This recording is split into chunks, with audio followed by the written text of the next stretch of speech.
Hi అండి, అందరికీ నమస్కారం అండి. ఫ్రెండ్స్, మన వీడియోలోనే టాపిక్ వచ్చేసి ఉద్యోగ పెన్షనర్లకు సంబంధించి ముఖ్యంగా పీఆర్సీకి సంబంధించిన మరొక ముఖ్యమైన అప్డేట్ అయితే రావడం జరిగిందండి. అయితే ఇందుకు సంబంధించిన వివరాలు మన వీడియోలో తెలుసుకుందామండి. వీడియో పూర్తి వరకు చూడండి ఫ్రెండ్స్, అప్పుడే మనకి పూర్తి సమాచారం అయితే తెలుస్తుంది. అలాగనే ఒక లైక్ చేసి ఇలాంటి మరిన్ని అప్డేట్స్ కోసం ఇప్పుడే మన ఛానల్ని సబ్స్క్రైబ్ అయితే చేసి ఫాలో చేయండి ఫ్రెండ్స్. ఇక లేట్ చేయకుండా టాపిక్లోకి వెళ్ళిపోదాము.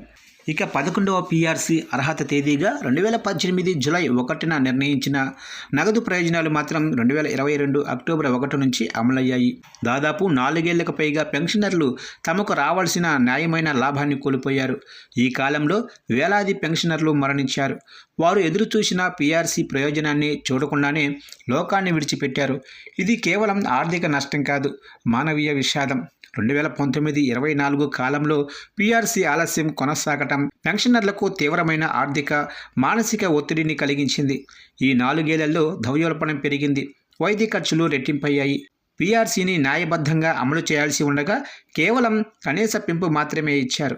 పీఆర్సీ ఆలస్యం వల్ల పెన్షన్ నిజమైన విలువ క్రమంగా తగ్గిపోతుంది.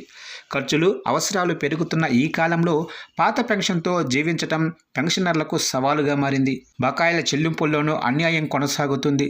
విడతలుగా చెల్లింపులు, కొంత మొత్తాన్ని ఫ్రీజ్ చేయటం, కోతలు విధించడం వల్ల పెన్షనర్లకు రావాల్సిన మొత్తం పూర్తిగా అందటం లేదు. ఇది వారి ఆర్థిక భద్రతను దెబ్బతీస్తుంది. ఇక 11వ పీఆర్సీ కాలంలో మరో తీవ్రమైన అన్యాయం గ్రాడ్యుయిటీ విషయంలో జరిగింది.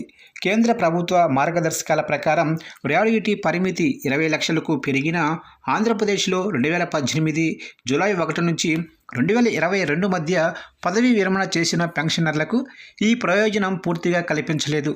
దాంతో ఒక్కో పెన్షనర్కు సుమారు 4 లక్షల రూపాయల వరకు నష్టం జరిగింది. పెన్షన్ కమ్యూనిటేషన్లో కూడా అన్యాయం జరుగుతుంది. ప్రస్తుతం కమ్యూనిటీ చేసిన పెన్షన్ మొత్తాన్ని 15 సంవత్సరాల పాటు రికవరీ చేస్తున్నారు. కానీ వాస్తవంగా ఆ మొత్తాన్ని అధిక వడ్డీతో కలిపి కేవలం 12 సంవత్సరాల లోపే ప్రభుత్వం తిరిగి పొందుతుంది. కనుక కమ్యూనిటేషన్ రికవరీ కాలాన్ని 12 ఏళ్లకు పరిమితం చేయాలి. ఇది ఆర్థిక లెక్కల ఆధారంగా న్యాయమైన డిమాండ్. ప్రభుత్వాలు తరచూ ఖజానా లోటు, ఆర్థిక భారం పేరుతో పీఆర్సీలను ఆలస్యం చేస్తున్నాయి. ప్రభుత్వాలు మారినా ఈ కారణం మాత్రం మారడం లేదు. పెన్షన్ దయ కాదు, రాజ్యాంగ హక్కు అని సుప్రీంకోర్టు అనేక తీర్పుల్లో స్పష్టంగా చెప్పింది. 11వ పీఆర్సీలో జరిగిన అన్యాయాన్ని పరిగణనలోకి తీసుకుని రాబోయే పీఆర్సీలో కనీసం 35% తక్కువ కాకుండా పెంపు ఉండాలి. కొత్త పీఆర్సీని సమయానికి ఏర్పాటు చేసి నివేదిక వచ్చిన వెంటనే అమలు చేయాలి.